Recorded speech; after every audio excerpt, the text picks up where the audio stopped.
Hello friends, welcome to SSC coaching centre. दोस्तों, आज के वीडियो में देखेंगे गणित के इम्पोर्टेंट प्रश्न, वही प्रश्न जो बार बार परीक्षाओं में आते हैं। तो चलिए स्टार्ट करते हैं। पहला क्वेश्चन है, एक चिड़ियाघर में कुछ बंदर तथा कुछ तोते हैं। कुल पैरों की संख्या 52 है और सिरों की संख्या 20 हो तो ज्ञात कीजिए कि उस चिड़ियाघर में कितने बंदर तथा कितने तोते हैं। अच्छा क्वेश्चन है, बार बार ये क्वेश्चन आते हैं, आपको मालूम है। ऐसे क्वेश्चन में क्या होता है कि एक जानवर जो होता है वो 4 पैर वाला होता है, तो बंदर आपको 4 पैर वाला दिया गया है और तोते के 2 पैर होती हैं। ठीक है, इतना तो कंफर्म हो गया। एक 4 पैर वाला जानवर होता है, एक 2 पैर वाला होता है। ठीक है, अब आपसे पूछ रहा है कि कितने बंदर तथा कितने तोते हैं, यानी कि बंदर की संख्या भी पूछ रहा है और तोते की भी। तो इसके लिए एक फॉर्मूला होता है इस क्वेश्चन में, 4 = L डिवाइडेड बाई 2 माइनस का H।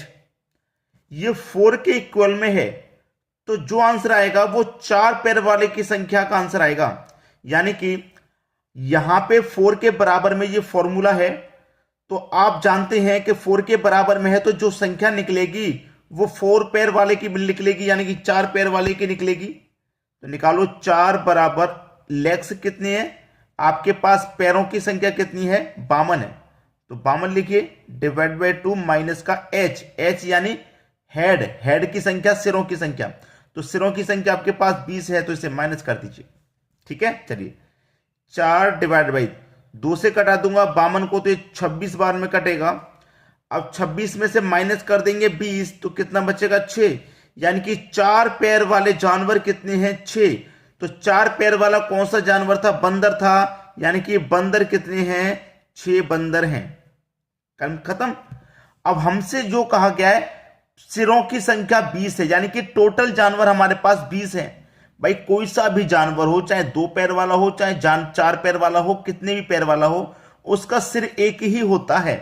तो 20 सिर है, इसका मतलब जानवर कितने हो गए, 20 हो गए ना भाई। 20 सिर है तो जानवर 20 हो गए। तो इस 20 में से 6 तो आपके बंदर हो गए, 6 आपके बंदर हो गए। तो बचे कितने, 14 बचे। तो 14 आपके तोते हो जाएंगे। बस प्रश्न खत्म। आपसे पूछा था कि कितने बंदर तथा कितने तोते हैं, तो 6 बंदर और 14 तोते हैं। यही आपके प्रश्न का सही जवाब है। अब तो आसानी से कर लेंगे आप, किसी को कोई दिक्कत नहीं आएगी इन प्रश्नों में। चलिए अब देखेंगे हम अगला क्वेश्चन। अगला क्वेश्चन है, एक कबीले में कुछ बकरियां तथा कुछ मुर्गे हैं। वैसा ही क्वेश्चन है, बकरियों के होते हैं भाई 4 पैर और मुर्गे के होते हैं 2 पैर। एक 4 पैर वाला जानवर होता है, एक 2 पैर वाला होता है। यदि कुल पैरों की संख्या 80 हो और सिरों की संख्या 25 हो तो ज्ञात कीजिए कि कबीले में कितनी बकरियां तथा मुर्गे हैं। आसानी से कर लेंगे क्योंकि हमें पता है formula, 4 = legs divided by 2 minus head, यानी कि सिरों को माइनस कर देते हैं। तो 4 = पैरों की संख्या कितनी है भाई, पैरों की संख्या है 80। 80 ले लो, डिवाइडेड बाई 2 माइनस सिरों की संख्या को कर देंगे। सिरों की संख्या हमारे पास 25 है। अब 2 से कटाऊंगा मैं 80 को, तो ये 40 बार में कटेगा। और 40 का यहां से 40 बार में कट गया, 40 से माइनस कर दो 25 को। 40 में से माइनस कर देंगे 25 को, तो कितना बचेगा, 15 बचेगा। यानी कि 4 पैर वाले जानवर कितने आगे, 15। और 4 पैर वाला जानवर कौन सा था, बकरी था। इसका मतलब बकरियां कितनी हैं, 15 बकरियां हैं। ठीक है, 4 पैर वाला जानवर निकल गया, कितना, 15। इसका मतलब 15 बकरियां हैं। अब सिरों की संख्या आपके पास कितनी थी, 25 थी, जिसमें से 15 हो गई बकरियां, बचे कितने भाई, 10। 25 में से जब 15 बकरी हो गई, 15 बकरी हो गई, तो जो बचे हुए जानवर हैं वो दूसरा हो जाएगा जो पूछ रहा है, मुर्गे। इसका मतलब मुर्गे कितने हैं भाई, 10 मुर्गे हैं। हमसे क्या कहा था कि कबीले में कितनी बकरियां तथा मुर्गे हैं। भाई कबीले में 15 बकरियां और 10 मुर्गे हैं। यही है आपके क्वेश्चन का बिल्कुल सही जवाब। सभी को आंसर मिल गया। चलिए अब देखेंगे हम अगला क्वेश्चन। अगला क्वेश्चन है, एक पर्स में 50 रुपए तथा 20 रुपए के 25 नोट हैं। यदि पर्स में कुल 680 रुपए हों तो प्रत्येक प्रकार के नोटों की संख्या अलग अलग ज्ञात करो। बहुत बेहतरीन क्वेश्चन। सबसे पहले इसमें क्या होता है, हमें यह देखना होता है कि सारी वैल्यू रुपए में है, ये भी रुपए में है, ये भी रुपए में है और ये भी रुपए में है, तो चेंज नहीं करना। कभी कभी क्या होता है आपके पास, यहां पैसे दे देगा, यहां पैसे दे देगा, यहां रुपए। जब यहां पैसे है, यहां पैसे है, तो यहां पे रुपए हो गया, तो यूनिट अलग हो गई ना। या तो सभी यूनिट पैसे में हो या सभी रुपए में हो। ठीक है, तो यहां पे तो सभी यूनिट रुपए में है, तो चेंज नहीं करना, आसानी से हो जाएगा। ठीक है, 50 रुपए और 20 रुपए के 25 नोट है, तो आप क्या करेंगे, आप मानेंगे कि 50 रुपए पे 25 नोट आपके पास। देखिए 50 रुपए के और 20 रुपए के नोट है, यही तो कह रहा है, 50 रुपए के और 20 रुपए के 25 नोट है। तो आप क्या करेंगे, 50 रुपए के भी 25 से नोट मानेंगे और 20 रुपए के भी आप 25 नोट मानेंगे, गुना कर देंगे। 50 का कर दो भैया 25 से तो 1250, 20 का कर दो 25 से तो 500। ठीक है, ये 1250 रुपए हो गए, ये 500 रुपए हो गए, और यहां पे कुल रुपए हमारे पास 680 है। इसको रख दीजिए बीच में, 680 को रख दो बीच में। भाई क्या करेंगे, एलिगेशन मेथड कर दीजिए भैया, क्रॉस अंतर आसानी से कर लेंगे। अब ये 500 और 680 का अंतर कितना आ जाएगा, 180। 1250 और 680 का आंसर कितना आ जाएगा, 570। जीरो से जीरो कट गया। ठीक है, 3 से कटा दूंगा, 3 छिंग 18, और 3 से कटा दूंगा, ये 19 बार में कटेगा। तो 50 रुपए के नोट कितने आगे, 6, और 20 रुपए के नोट आगे 19। ठीक है, देखिए 50 रुपए के नोट कितने आगे, 6, और 20 रुपए के नोट आगे कितने, 19। अब 50 का गुना 6 से कर दो तो 300 रुपया हो गया। 20 का गुना 19 से कर दो तो 19 दूनी का 38, और एक ये जीरो, 380 रुपया हो गया। अगर आप इन दोनों को जोड़ें तो 300 और 380 कितना हो जाएगा, 680 हो जाएगा कि नहीं। आपके पास 680 ही तो दिया गया था, समझ में आ गया। तो आपको बस करना क्या है कि 50 रुपए और 20 रुपए के 25 नोट है, तो 50 रुपए भी 25 नोट मानिए और 20 के भी 25 नोट से गुना कीजिए। 50 का भी 25 नोट से, 20 का भी 25 नोट से, जो आएगा, जो हमें दे रखा है उससे क्रॉस अंतर करके लिख देना है बस। ठीक है, चलिए अब देख लेंगे अगला क्वेश्चन। अगला क्वेश्चन है, एक थैले में 50 पैसे तथा 25 पैसे के 200 सिक्के हैं।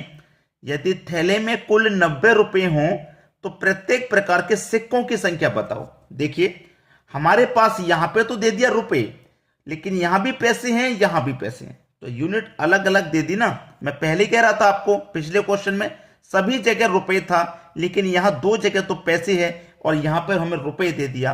तो इस पैसे को भी हमें क्या करना होगा, रुपए बनाना होगा, क्योंकि हम यहां पे इसको बीच में रखेंगे ना अंतर करने के लिए। तो यहां पे तो 90 रख दिया जाएगा, तो इसको भी रुपए बना लो और इसको भी रुपए बना लो।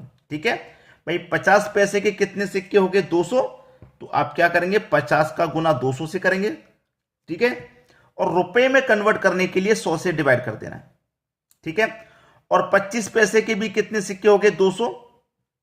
ठीक है, और रुपए में कन्वर्ट करने के लिए 100 से डिवाइड कर देना है। मैंने आपको यह चीज बताई थी कि जितने भी यहां पे पैसे रुपए हैं, इससे हम गुना कर देते हैं। पिछले क्वेश्चन में भी गुना किया था। चलिए, और रुपए में कन्वर्ट करने के लिए 100 से डिवाइड कर दिया इस बार हमने यहां पे। ठीक है, अब इसको सॉल्व कर लीजिए। देखिए 100 से 200 कट जाएगा 2 बार में, 100 से 200 कट जाएगा 2 बार में, तो 50 का गुना 2 से करो, ये 100 हो गया, और 25 का गुना 2 से करो, ये 50 हो गया, और यहां पे कितना हो गया, 90। भाई ये भी रुपए हो गया 100, ये भी रुपए हमने कन्वर्ट कर लिया डिवाइड करके 100 से, तो ये भी 50 रुपए बन गए। ये 100 रुपए और बीच में कितने, 90 रुपए।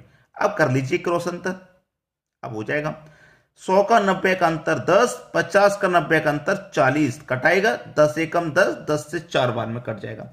तो 4:1 आ गया। 4:1 आ गया, तो इसका मतलब क्या है कि 50 के कितने 4 और 25 के कितना 1। अब इसको आप सोल्व करके भी देख सकते हैं। देखिए 50 के कितने 4 और 25 के कितना 1, यही तो रेशियो है हमारे पास। भाई 4 और 1 का रेशियो था 50 पैसे के 4। जब हमने इसको रुपए में कन्वर्ट कर लिया था तो 50 रुपए बन गए ये। ठीक है, और ये कितना बन गया 1। अब इसको कर लो, खत्म हो जाएगा यहीं पे क्वेश्चन। ठीक है, यहीं पे प्रश्न आपका आंसर यही मिल जाएगा। क्यों मिल जाएगा, क्योंकि हमारे पास दोनों का रेशियो पता चल गया, क्योंकि टोटल सिक्के हमारे पास कितने थे, 200 थे। ठीक है, 200 थे, और दोनों का मैं योग करूंगा 4 और 1 तो 5 हो जाएगा। कटा दो भाई, 5 चौक के 20 और 1 जीरो, यानी कि 40 बार में गया कि नहीं गया, 40 बार में। कटो, अब 40 का गुना 4 से करो 160, 40 का गुना 1 से करो 40। अब 60, 160 और 40 को जोड़ेंगे तो आपका कितना हो जाएगा, 200 ही तो हो जाएगा। जो 200 सिक्के तो दिए गए थे, आपसे क्या पूछा है, प्रत्येक प्रकार के सिक्के, प्रत्येक प्रकार का मतलब सिक्के, प्रत्येक प्रकार का सिक्के पूछा है आपने, प्रत्येक प्रकार के सिक्कों की संख्या ज्ञात करनी है। ठीक है, तो हमने प्रत्येक प्रकार के सिक्कों की संख्या ज्ञात कर ली। यहां पे हमारे पास सिक्के प्रत्येक प्रकार के कितने हैं, 160, यहां पे 40, दोनों को जोड़ देंगे, 200 सिक्के था, 200 ही हो गया। ठीक है, चलिए अब देखेंगे अगला क्वेश्चन। अगला क्वेश्चन है, एक ग्वाला दूध में पानी किस अनुपात में मिलाए कि मिश्रण को क्रय मूल्य पर बेचने पर उसे 25% लाभ हो जाए। दूध और पानी का अनुपात है।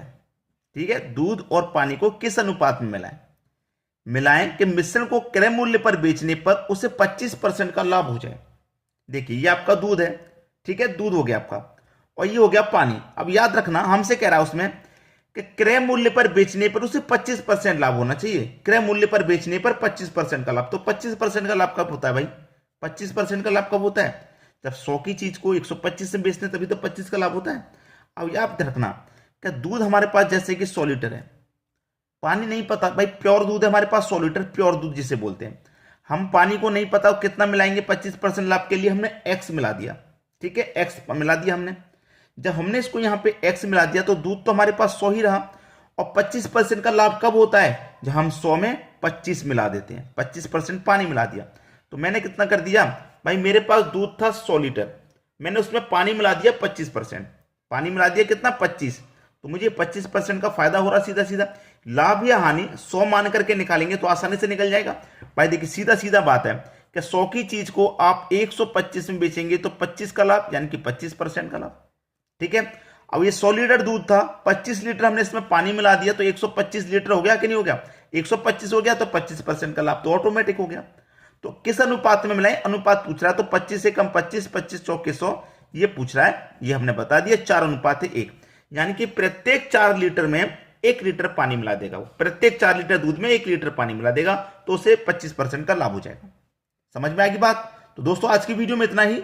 ठीक है, वीडियो पसंद आया लाइक करें, दोस्तों में शेयर करें। धन्यवाद।